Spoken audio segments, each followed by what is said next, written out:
이 정권은요, 참 냉혹합니다.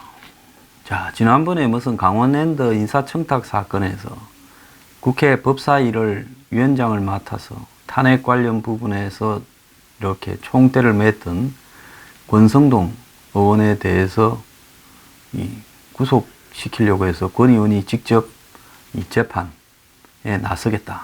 면책특권 앞에 숨지 않겠다 해서 영장이 기각됐죠. 자, 이제는 이제 친박은 어느 정도 제압이 됐다고 생각을 하는지, 이제 비박의 두 사람에 대해서 유승민, 김무성 두 사람이 안종범에게 인사청탁을 했다고 지금 이 김어준의 블랙하우스를 통해서 어제 깠습니다. 어제부터 유승민이 자꾸 검색에 올라오길래 뭔가 했는데 이제 이 내용이었는데요. 특히 유승민은 정실 자본주의, 연고 자본주의, 청탁 이런 것을 배격하는 경제민주화 주장을 했다라는 측면에서 더 지금 망신을 주는 쪽으로 가고 있는데요. 자, 누구한테 했냐? 박근혜 정부 때 이제 안종범 전 경제수석, 자신들이 여당일 때 안종범 경제수석한테 이 부탁을 했다는 겁니다. 두 사람 다 박근혜를 대통령으로 만드는 과정에서 좀 틀어지기도 했지만은 한때 안종범과 더불어서 같은 캠프에 있었기 때문에 이 부분에 있어서 또 같은 의원도 했고 잘 아는 사이일 거라고 보이는데 인사청탁을 했다는 겁니다. 자, 당시 휴대전화 문자 메시지와 녹취 파일이 공개됐는데 유승민, 김무성이 인사청탁한 내용을 보면 유승민은 안종범에게 정권 사장을 그만두는 분이 있는데 경북고등학교 1년 선배인데 금융 쪽에 씨가 말라가는 TK다. 대우정권 사장 및 서울보증보험 사장에 관심이 있다. 괜찮은 사람이다. 도와주기를.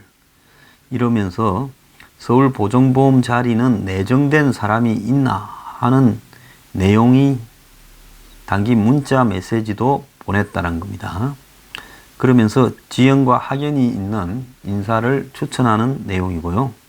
자, 이에 안종범은 알아보겠다, 되도록 노력하겠다 했고 유승민은 또 다른 문자 메시지에서 지난번에 박누구 민원 또 오네요. 한국자산관리공사 등 공공기관 비상임 이사라도 부탁한다. 한번 챙겨봐 주소라고 말했다고 전했고요. 자, 유승민 의원에게 이 SBS가 질의를 했지만 답변은 듣지 못했다 이렇게 했습니다. 자, 안종범, 유승민은 이 TK 출신이고 또 미국의 위스콘신 대학 대학원 동기라고 합니다. 여기 출신들이 많지요. 그래서 유승민은 박근혜 전 대통령과 당시 갈등을 빚고 있었는데 안종범과의 친분으로 여러 인사들을 추천해서 대선 당시에도 청탁 의혹에 휩싸였는데 그때 이제 이런 이야기가 있었죠. 청탁을 했는데 당시 박정권하고 사이가 안 좋아지니까 유승민이 인사청탁했다 이런 이야기까지도 그때도 나왔죠. 그때 이제 뭐라 했는가 하면 내정된 사람이 있는 줄 물어봤을 뿐이지 인사청탁은 한 적이 없다 했는데 어제 이제 그 문자나 녹취는 인사청탁을 했다라는 쪽으로 이제 이렇게 되는 거죠. 자, 그래서 이날 방송에는 김무성과 안종범이 통화한 내용도 있는 음성 파일도 공개됐습니다. 해당 음성 파일에는 김무성으로 추정되는 사람이 누군가를 추천하면서 이 사람이 세계 최초로 LNG 엔진을 개발한 사람이다. 이렇게 이야기를 하고 있다고 합니다. 자, 2015년은 김무성이 당 대표로 있던 시기다는 거죠. 그래서 이 자리에 이제 패널로 있던 정두원도 인사청탁이 맞다. 이 녹취에 대해서는 김무성이 굉장히 세련되게 문제가 되지 않게 경험을 살려서 이렇게 말을 했다. 이렇게까지 이야기를 했습니다. 그러면서 김어준 블랙하우스는 다른 의원들 여러 명도 인사청탁을 이 특정 인물을 챙겨달라고 안종범에게 이야기를 했다고 하면서 조원진 의원 등 한 6명을 거론을 했습니다. 이 당사자들은 그런 적이 없다고 이야기를 하고 있는데요. 자, 이 부분에 대해서 유승민 의원이 경제민주화를 하겠다 해놓고 이런 부탁을 한 부분은 분명히 잘못된 겁니다. 그건 뭐 변명할 여지가 없고요. 보수도 이런 것들을 잘못된 거는 잘못됐다고 해야 되겠죠. 자, 근데 뭐 제가 봤을 때 이런 청탁이 관철된 것 같지도 않은데 실패한 청탁이 이렇게 공개된 이유는 또 무엇인가, 이 타이밍에. 자, 이 녹취나 문자가 누가 했겠어요? 유승민이나 김무성이 해서 안종범에게 이렇게 녹취를 했을 리는 없잖아요. 부탁하는 사람이. 부탁하는 사람은 그런 게 증거가 없어야지.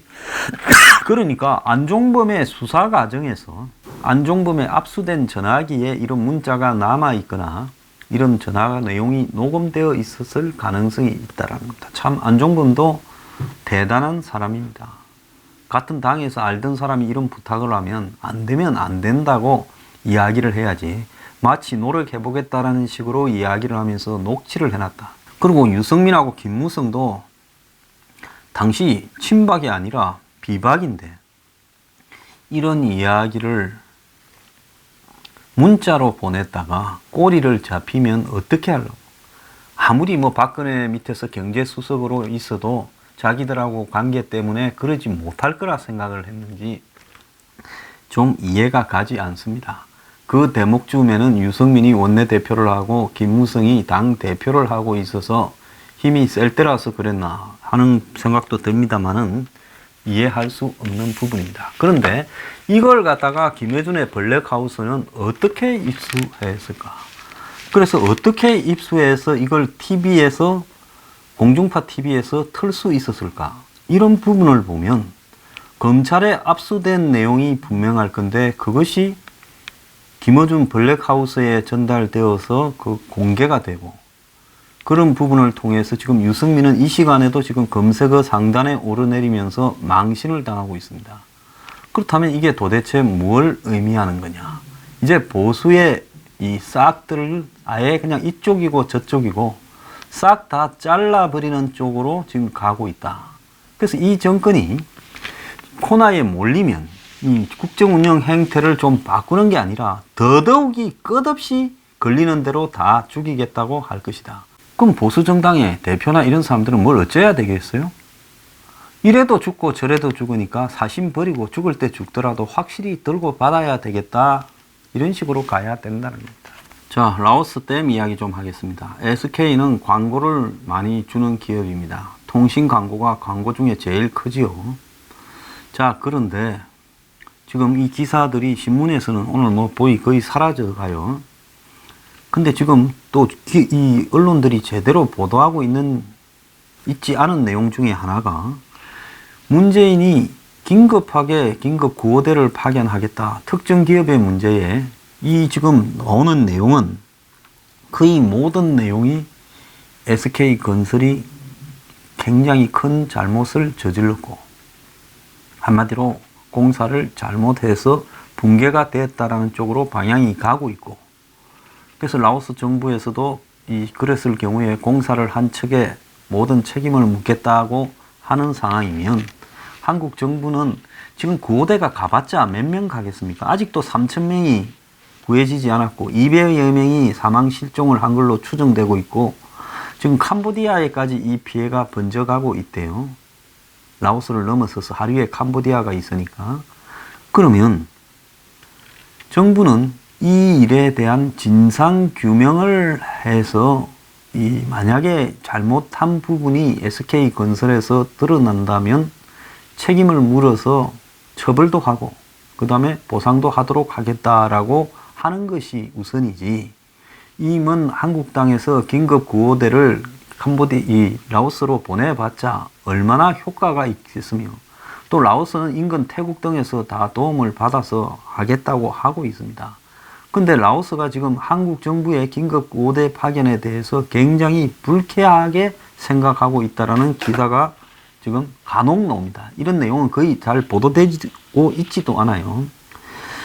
자, 어제 저녁에 6시에 나온 세계일보 기사를 보면 정부가 라오스댐 붕괴 사고와 관련해 뒤늦게 구조대를 보내려고 했지만은 라오스 측이 이에 대한 답변을 미루고 있어서 사실상 거절 의사를 전해온 게 아니냐 하는 이야기가 나온다.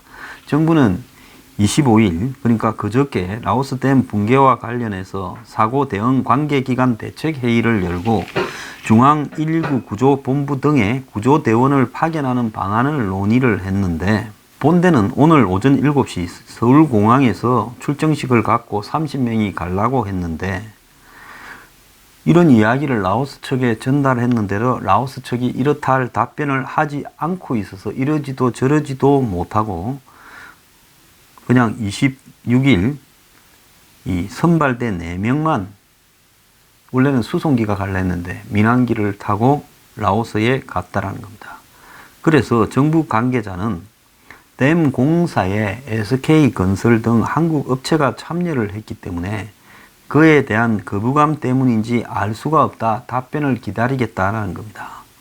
자, 이미 현장에 구조대가 들어가 있는 중국이나 베트남, 태국 등과는 달리 사고 발생이 난 뒤 한참 뒤에 구조대를 파견한다는 점에서 대해서도 라오스 측은 탐탁지 않을 것이다 라고 하는 이야기까지 나오고요.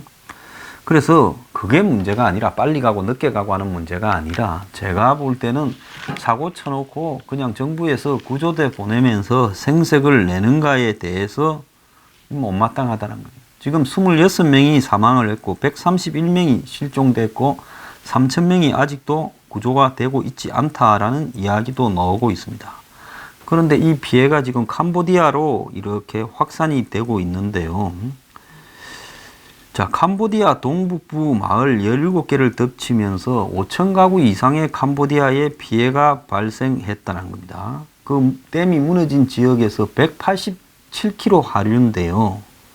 그래서 캄보디아 당국에 따르면 피해 지역의 세콩강 수위가 11.5m에 달하는데 5,000명 이상이 홍수의 영향을 받고 있어서 1,300가구에 5,600명이 지금 대피를 했고, 이 일부 대피하지 않은 사람도 있다라고 이야기를 하고 있습니다. 자, 라오스 정부는 댐 개발사에 피해 복구 비용을 청구할 거라고 입장을 밝혔다며, 이 라오스의 에너지 광업 장관은 수도 비앙태안에서 기자회견을 열고 회사가 댐 붕괴로 인한 홍수와 인명 재산 피해에 대해 책임을 부정할 상황이 아니다. 지금 한국의 SK건설은 그거에 뭐라고 했습니까? 무슨 범람을 했다, 일부 침하나 균열이 있었다라고 이야기하면서 이 댐이 유실되고 붕괴된 게 아니다라고 했는데, 라오스 정부는 이렇게 강하게 못을 박아버렸습니다. 그래서 양어 계약에 따라 댐 건설과 관련된 사항은 개발업자가 100% 책임을 져야 된다. 그러면서 우선은 구호에 집중하고 앞으로 이제 이들 구출된 사람들에 대해서 재건설 또 정착 사업을 해야 되는데, 집을 다시 만들고 정착시키고 해야 되는데 이 돈도 다 청구될 것이다. 그런데 이 회사, 즉 공사를 한 주체는 조인트 벤처로 여러 개 회사가 모인 컨소시움 형태지만은 가장 많은 지분을 갖고 또 공사를 한 회사는 26%를 가지고 있는 이 SK건설입니다. 거기에 서부발전 한전자회사가 25%, 둘이 합쳐서 51%, 태국 회사와 라오스 회사가 49%. 한국 사람은 항상 주도권 지는 거 좋아하잖아요. 그래서 51대 49에서 주도권을 지었는데, 차라리 공사만 하고 주도권을 넘겨줬으면 이 피해 보상할 때 조금 나을 건데, 이제 한국이 사실상 피해 보상을 다 해야 될 거라고 보입니다. 자, 그래서 아직까지도 입을 다물고 있는 부분에서 지금 라오스에서는 사회 정의의 관점에서도 지금 이번에 피해를 입은 애들의 교육비까지도 앞으로 지원해 줘야 될 거다 하는 이야기까지 나오고 있어요. 그런데 지금 의아스러운 지적이 나오고 있는 것은 라오스 댐 붕괴와 관련해서 정부가 유감 표명을 하지 않고 있고, 이 SK건설이 지금 사고를 축소하는 이야기를 지금까지도 하고 있다는 겁니다. 자, 사람이 이래 죽고 크게 사고가 났으면 당연히 정부가 유감이나 애도의 표명을 해야 되는 것이 인권을 중요시하는 문정권의 과제인데, 전형적인 인재인데도 불구하고 정부는 이런 말을 하지 않고 있고 SK건설은 아직까지도 책임 회피성 발언을 하고 있다는 겁니다. 자, 천문학적 보상이 뒤따를 수 있기 때문에 돈 안 내려고 이러는지 모르겠지만은 정부는 그러면 안 된다는 거죠. SK는 뺀질뺀질 빠져나가려고 사태 파악을 못하고 이런다 하더라도요. 정부는 어제라도 SK건설에 압수수색을 해서 무너진 원인이 뭔가를 조사해야 된다는 겁니다. 이런 댐을 해본 사람의 경험을 들어보면 실제로 지금 저기에 이 무너진 댐 근처 지형이 진흙이 많이 포함된 지역일 가능성이 있다는 거예요. 자, 그래서 이런 부분에서 라오스 같은 후진국에서 이런 공사를 하려고 하면 통계 자료가 없다는 겁니다. 거기에 토양 분석을 하고 또 수량, 비가 얼마나 오고 강의 수량이 얼마나 되는가가 기본인데 이런 기본 자료가 없는 데서 공사를 하려면 적어도 2년, 3년은 조사를 해서 그런 걸 완벽하게 토양 분석과 수량을 분석한 다음에 거기에 맞는 규모의 댐을 지어야 된다는 거죠. 그래서 진흙으로 이루어진 댐 같은 경우에는 물에 약해서 나중에 질퍽질퍽해지면서 콘크리트를 쳐도 콘크리트와 흙 사이의 이 연매가 무너져 버리면서 무너질 가능성이 크다는 거예요. 그래서 한국에서도 무슨 저기 2호선 옛날에 당산 철교가 금이 가면서 철수가 돼서 2호선이 순환선이 되지 못했던 적이 있죠. 한국에서도 그거 계산 잘못해서 실패하는 건설회사가 그것도 재벌 건설회사 관여됐죠. 지금 라오스 같은 데 가서 대충 했을 가능성이 충분하다는 거예요. 라오스는 그런 부분에 대한 자료가 별로 없었을 거라고 보입니다. 그랬다가 지금 이 사고를 불러일으키고는 책임을 회피하려고 입을 딱 다물고 있는 거죠. 자, 그래서 이 정부가 이 사안에 대해서 일단은 사과하고 그리고 더 나아가서 해당 회사에 대해서 조사에 들어가야 될 건데, 자, 지금 사고 원인을 놓고 지금 아직도 잡아떼고 있어요. 전형적인 후진국형 재해라는 이야기가 나오는 겁니다. 한 3일간을 무너지지 않을까 우려가 나왔는데 시침일 떼고 있다가 당일날 이야기해서 무너져 버렸고 사람은 대피를 안 했다는 거죠. 자, 유실이 시작된 이후에 비상 방류를 6시간이나 지체했다라는 것도 나오고요. 사업자 간에도 서로 책임을 전가하고 있다는 거예요. 한국 사업자 간에도. 운영을 맡은 서부발전은 집안 침하에 따른 붕괴라고 규정해 놓고 자기들 운영 과정의 실수를 감추려고 하고, 또 공사를 했던 SK건설은 자연적인 무너짐 과정에서 사력댐 일부가 떠내려간 유실에 불과하다라고 이야기를 하고 있고, 대통령은 문재인은 댐 사고의 원인인지 무엇인지 알아보는 상황이지만 우리 기업이 댐 공사를 했으니 구호 활동에 나서야 된다. 이 정권은 SK에 대해서는 왜 그렇게 한없는 인내를 보이고 있는지 국민 앞에 좀 설명을 해야 될 의무가 있다. 자, 오늘 이 오전에 보면 8시 반에 SK건설이 건설공사보험은 7천억의 규모의 보험에 가입을 했는데 이 3자 배상 책임보험, 그러니까 인근 마을에 대해서 보상해 주는 거는 500억이 밖에 안 되는데 500억 갖고 택도 없겠지요. 죽은 사람부터 마을이 뭐 그렇게 사라져 버렸는데 그 나머지는 SK건설이 다 해야 된다라는 겁니다. 자, 이 정권 정적에 대해서는 사정없이 봐주면서 SK에 대해서는 한없이 관대한 것 같습니다. 왜 그런지 국민 여러분들이 좀 생각해 볼 필요가 있지 않겠나 생각합니다.